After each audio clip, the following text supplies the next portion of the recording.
and for also DevGam, I think it was in 2013. And since then, I always wanted to find an opportunity to go back, because I think the whole Ukrainian scene is full of exciting projects, full of value in games. And I'd like to thank Alexander for inviting me here, actually. He's not around, but he's doing a good job with Games Gathering, and hopefully this conference will kick off and become bigger and bigger and more global. So to quickly introduce myself, Teddy Florea. I am the Director of Business Development at Nordic Game, and my whole career was involved in trying to help developers reach out to media.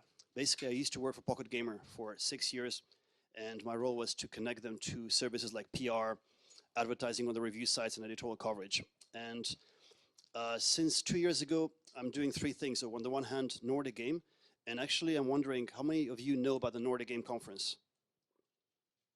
Okay, well, I guess I'll tell you about it.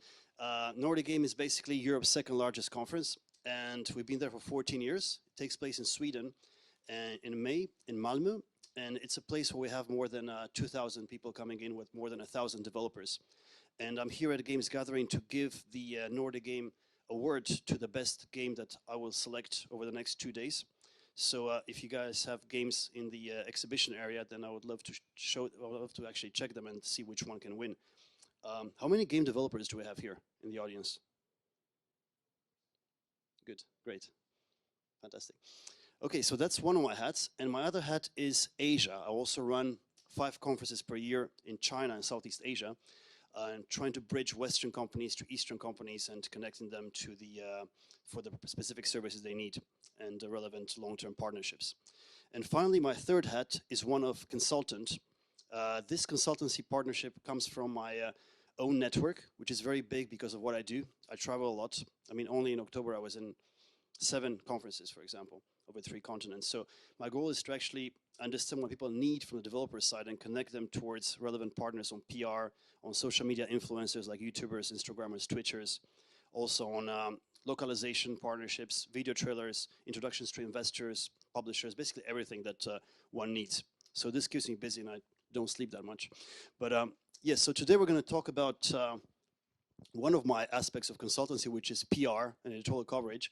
And we're going to discuss the checkpoints on self-marketing and editorial outreach strategies for successful game releases.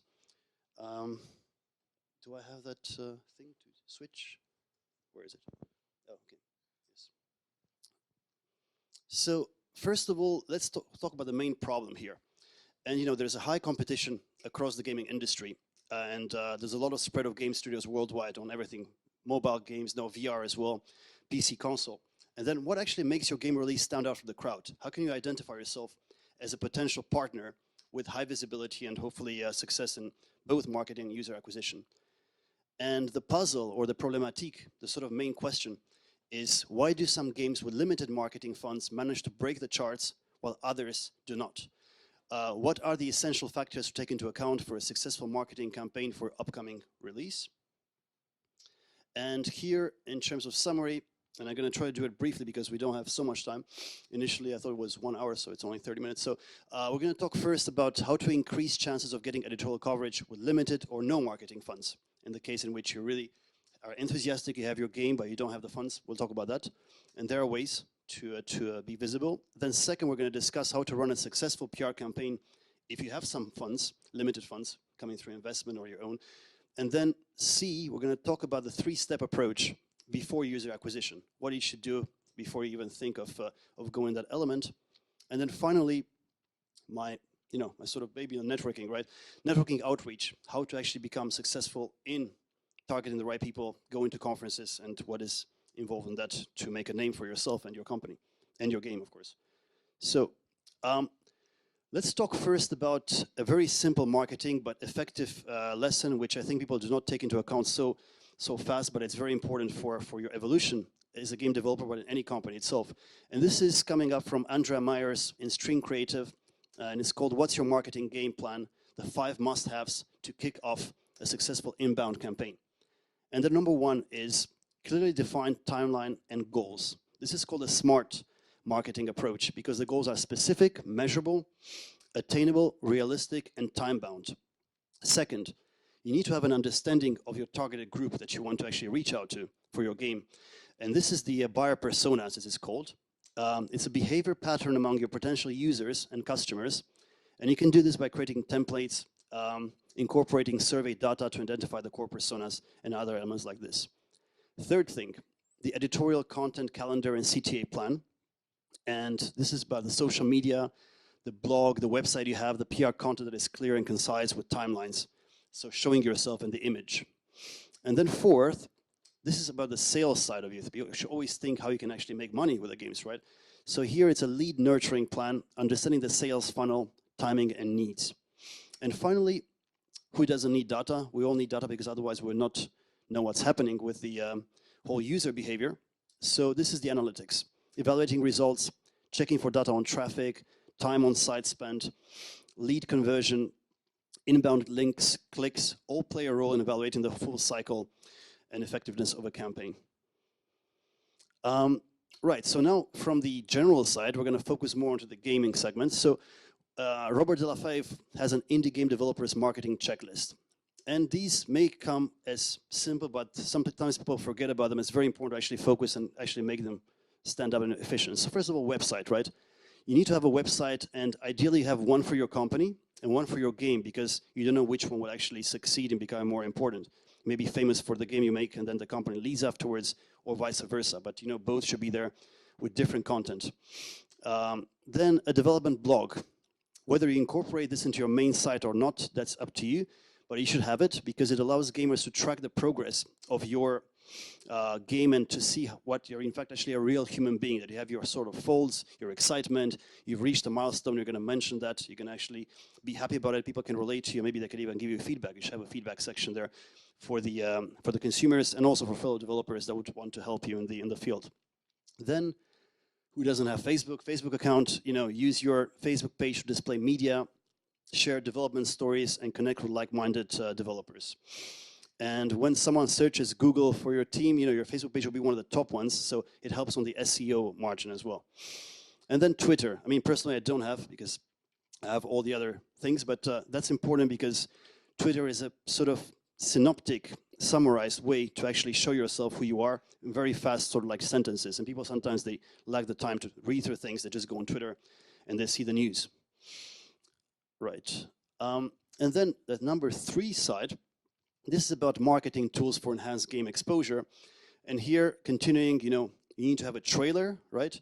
The trailer is essential. When I go to conferences and someone doesn't show me a trailer, it's more difficult to relate to what they do because the trailer actually gets the whole sort of action. And when you make the trailer, you should make it, you know, not overly flashy or dramatic, but captivating in a sense that, you know, should leave viewers with a lasting impression of your game.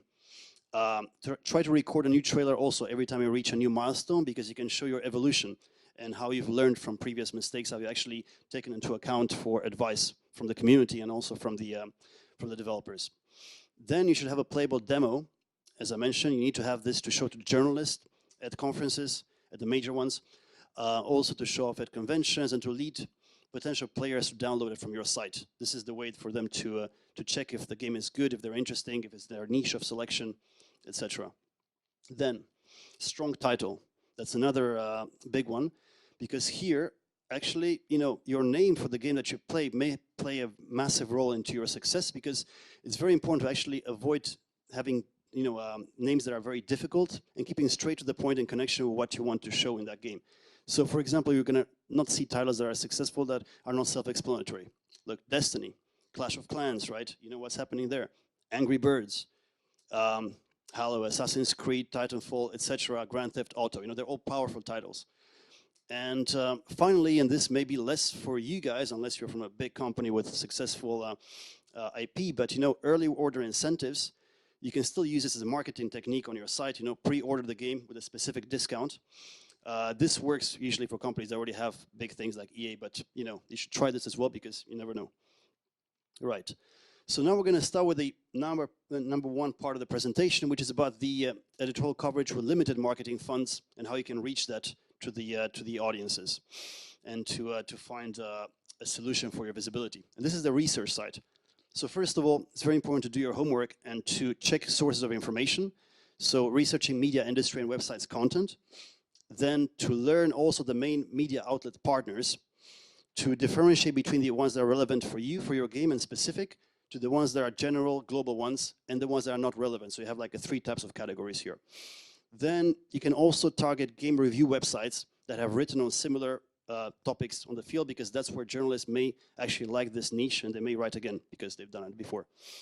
And also try to pinpoint, to find out through LinkedIn or through other sources on the internet, who are the main people in charge of publications at a specific media, because they're the ones that usually decide on the whole editorial strategy for the publication. And of course, as I mentioned, it's very important to go to conferences. I mean, it's great that Games Gathering are doing it here, but you should do it in other countries as well. Go to at least 2 or 3 per year.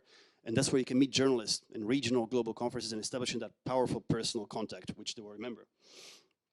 And after you do the research, of course, there's a contact site. And the contact site, I'll give you some tips here on how to do it. So first of all, do not send emails to general addresses like info at, contact at. They're usually just going through spam or people don't read them. Just, they get like 60 emails like that. Write a good, catchy, sexy intro with concise information and inviting graphics. A very summarized, synoptic way of what you want to achieve and what your game is about and why it stands out from the crowd. The less information is better, so focus on keywords and the essential aspects of making your game stand out as unique and different from your competitors. You should also know who your competitors are. It's very important. Then graphics are essential, so focus on 3, maximum 4 screenshots that summarize as much of the game main fun dimensions as possible. This is funny, but it's true. It's you should email on Tuesday to Thursday rather than Monday and Friday, because on Monday usually the editorial channels, they have their editorial board meeting and they're very focused on what to do for the whole week. They don't really read emails, and on Friday they just think of drinking. So do it Tuesday to Thursday, and do it also during their afternoon hours, keeping in mind the time difference, if it's America or Asia, etc. And then mock reviews and consultancy packages done by reviewers could be interesting. A mock review is basically you could actually pay 200 euros or something like this, and then people can write a mock review from a website, giving like a normal review that they would think it would be if it was out there. So you actually check for what is their impression at that time, and it could be like, that you could change based on their opinion. Right, so after discussing this initial side of, limited funding or no funding, let's see what we can do if we have some money. So how to run a successful PR campaign. And this is the ideal relationship, basically, on how PR works and how it should work. And it's rarely the case, but that's how it should be. So it's more like a normative approach here. So this is a interview from Michael Wolf, PR manager from Games for Windows. And he says that I work to educate and inform the media about our new products and offerings and services. Now, once the media is informed, the job is, in turn, is to carry their opinions about what I've told them to the public. The ultimate goal being to get coverage through online outlets, print publications, broadcast media, podcasts, etc.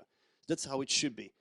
But the reality check is, this could be a topic of a PhD, so we're not going to dwell too much on it, or for another topic, but how much does PR really influence coverage? Do publicists really affect what you read in gaming publications across the web and on the newsstands, and to what extent? Right, so number one thing you should do is focus on choosing the right PR agency. And here there are some factors to account. First of all, you need to research on their past and current client PR agency portfolio to see how they've done it before. Second, you should contact their given clients, because they will have, case studies and testimonials there, and do not afraid to ask for advice from fellow developers if they work with them, because they will be very honest about it. Then you should also check whether their past clients are recurring clients or a one-off, and use recommendations from other developers and publishers. So also check media for successful stories on PR campaigns, ask PR for their own testimonials, so you see who they've been successful with, and also research whether PR agency has the experience to deliver results within your game niche and region of selection, so you can see where they were successful before. Now, once the PR agency is selected, you need to ensure the game information and outline of requested events timeline is well presented to the agency, so they understand exactly what is the sort of sequel of events. Keep constant communication with them, at least once per week, and do not be afraid to put pressure, because in the end, you pay them, so they should basically give you as much info as possible before, but also during the campaign, so you know exactly what's happening, because it's your product and their responsibility to answer to that. Now, post-PR campaign focus. So let's say you've done the campaign, it's finished, then you have to evaluate results. And the results, you do them by running a post-campaign feedback right away when it's still fresh. This will give a feel for you if you want to continue with them or if you want to change the PR agency, because it also shows the sort of psychological element of communication between the two and how willing they are to actually help you. And do not be afraid to change the PR agency if it fails your expectations, because I mean, I was talking to Taptail, which is a publisher in Israel, and they change them basically every 6 months, because initially the PR agency is very happy to get a new project. They show virality, they show an amazing like sort of outlook for it, but then after 6 months they start like, you know, going down. Okay, well, you know, no more virality, less communication. That's a general thing with people that are initially interested, it goes down. So by changing this, actually you help keeping this high momentum on that as well, unless the PR agency is great. And then always act as a watchdog. It's your money. Now, let's talk about what the content of a PR campaign should be in order to be successful. So, general tips. PR campaign must follow your own game awareness goals. Second, the PR campaign must target the right audiences. And here we're talking about, you know, if you're looking for game enthusiasts, if you're looking for media influencers, gaming, mobile technology, and mainstream media and social media. So they should really follow your line of targeted groups. And then, as I mentioned, you know, the PR agency becomes your main de facto press office, which in a way it shows that, you know, that you kind of outsource some of part of your responsibilities to them, and they're responsible to actually do them. So they should serve you by representing you globally and in the targeted regional territory, responding to media requests and inquiries, and coordinate requests for interviews with you as a CEO. Then, on the content side, there are several things. So first of all, messaging and press kit development. So the PR agency should develop key messages and press kit materials, which may include a corporate backgrounder, fact sheets, key executive bios for you, screenshots from your own thinking. Of course, you share those with them because you're in communication with them constantly. Video, illustration, artwork, logos, the frequently asked question document, and any other info needed for the media to cover the app in depth. So the media should actually receive all this because they can choose what they can put in the news if it's newsworthy for them. And then, yeah, this kit will be basically shared with them. So there are some timelines and deliverables on the PR side. So the PR agency must create a timeline that is specific and focuses on the campaign by building game awareness and ignite consumer interest in the game. And the plan should outline detailed tactics, creative ideas, required assets, and a timing of all activities that will be focused on promoting your game. And the press release and media alert creation and distribution is also vital because the PR agency must develop and distribute press releases that announce the upcoming game, an official launch, and distribute to target media lists to keep the key news top of mind with targeted audiences. So basically, this follows the official launch announcement with another press release or media alert highlighting key success. Let's say they actually reached a milestone. You got 1 million users. Fantastic. So you're going to actually send this to the press because that's newsworthy. Or, you know, high App Store rankings, number of installs. All these are important because they could show something that is interesting for media. Then game asset release and review campaign. The PR agency should conduct dedicated game review outreach with review codes, approved press kit assets, and any other key item giveaways that can be provided to the media to encourage game reviewers. And also conduct targeted outreach from media briefings, game reviews, story coverage, news mentions, and interviews throughout the campaign. And with always, you should focus on key targets that you actually talk to them weekly. Here are some examples of Anglo-Saxon media outlets. So we have game trade media, game enthusiast media, mobile technology trade media, business and financial media, and nationally syndicated consumer media and regional newspapers. So you can see how it comes from very specific to very, very general. And you can discuss which ones should be targeted through your sort of initial benchmarks that you'd establish with the agency where you talk to them. And now let's talk briefly about the marketing your game to consumers, because we have only 9 more minutes. So basically, this is a 3-step approach. So before we even talk about UA, what you want to do before you spend any money on UA, if you need to spend money on UA, is to first of all run the soft launch. And that's vital because in the soft launch, you actually decide, you understand what a specific segment of your audience that you're targeting reacts to the game, how they react, how they're connecting with the game, what kind of suggestions they give. This is basically your business opportunity to find insightful user data. and to see how comfortable is their onboarding, what are the features they really like and interact well, etc. Then second, you need to acquire branding either through editorial contacts yourself or PR agencies. First, to prepare and tease the audiences before it's launched, so they actually kind of expect the game. And finally, that's very important, and companies are using it worldwide, the get social aspect. Having some sort of instant messaging within your applications that make users interact with each other and can do a virality approach of making promotion for your game. So like Facebook, Twitter, connections, instant messaging within the group itself. You can use Line, Kakao, all these other things. So that's very important. And then user acquisition comes afterwards, but I'm not going to talk about it today because it's not a topic.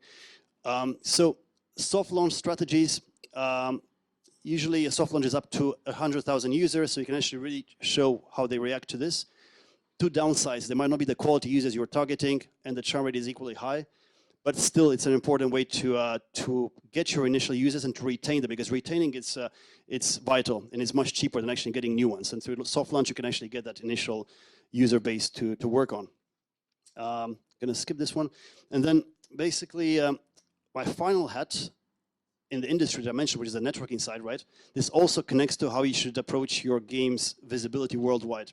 So there's a networking outreach, and basically the way it works for game developers is, first of all, you need to attend conferences. That's very, very important, because in conferences you learn about the latest trends, you meet the right people, you may be in a coincidental way finding some really big journalist from The Guardian who may write about you because he really liked your topic or your discussion, right? So it allows you to meet the press, publishers, find innovation, improving your games. And I would check also a calendar of must-go conferences. Like, there are specific sites, and choose the ones that you think would be best fitted for your game. I mean, if you're looking for publishers, there are specific ones that could be very good for you. If you're looking for catch-all ones, there are others. If you're looking for regional ones, that's also based for this. It really depends on your focus. And and actually, I'm happy to also help you. If you have any questions, you can always send them to me by email, and I will gladly discuss what makes sense for your conference, but also like strategy-wise. And yes, and also basically you need to prepare before a conference. I mean, you can't just go there. Like if you go to conference with a meeting system, try to make as many meetings that are relevant for you. Check who are the speakers.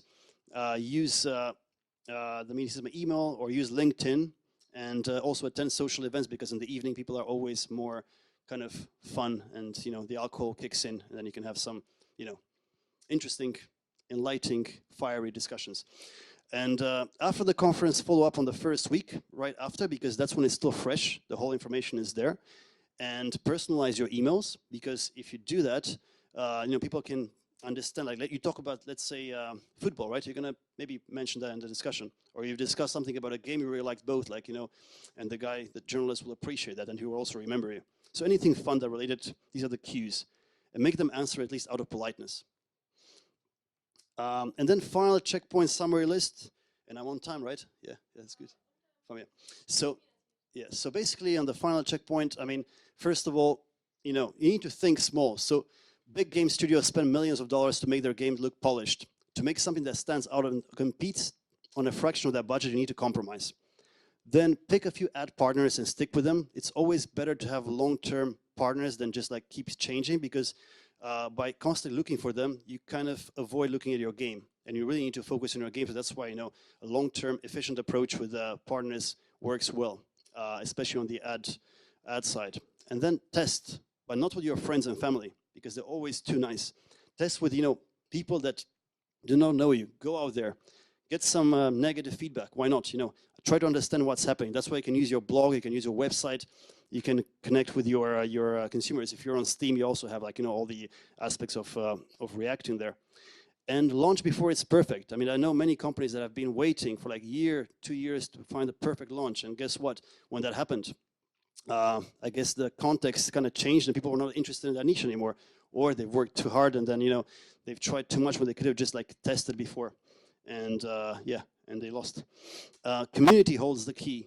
I mean, look at Supercell and what they've done, and look at all these companies that are using all types of communities and esports and competitions. You can start building a community, because that's where, as I mentioned, the retaining rate is much lower than actually acquiring rates. So you can actually retain those initial ones and work with them, and then understand video content consumption.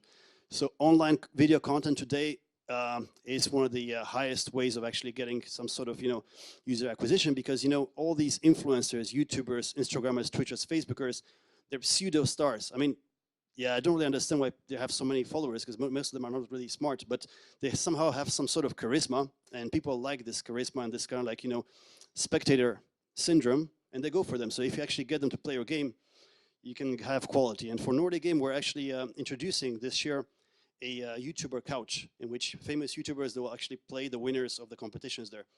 And I hope that's going to actually help the developers get more coverage afterwards. Okay, so thanks a lot for listening to me. I guess I have time for one question, right? Because the one question will actually get a Nordic Game Conference full access ticket plus unlimited meet to match meeting system for next year. This is actually worth 1,200 euros. So you won. Sure.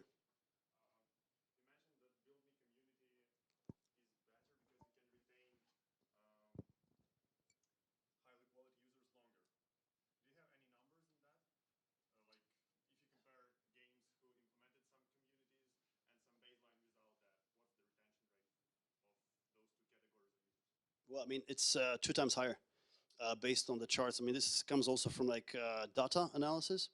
I can send you more info on this, but yeah, it's also like very makes sense as well, right? Because if you have someone there and is already engaged, they're going to keep playing the game. They're going to tell others as well, rather than going out there and then you spend more money. This one you can actually even do it for free if you have the right approach marketing-wise.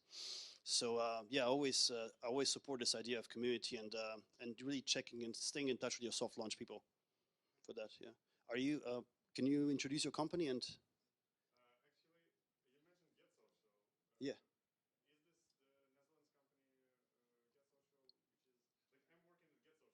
Oh, you are okay.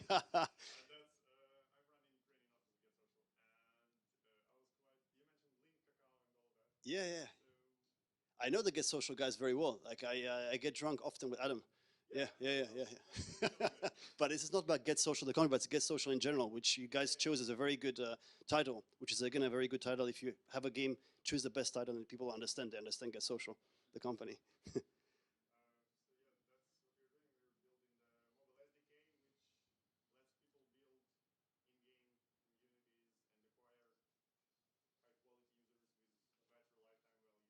Mm. Well, I was hoping to give the prize to an indie, but because I was hoping you guys would sponsor, but I guess you get a ticket now.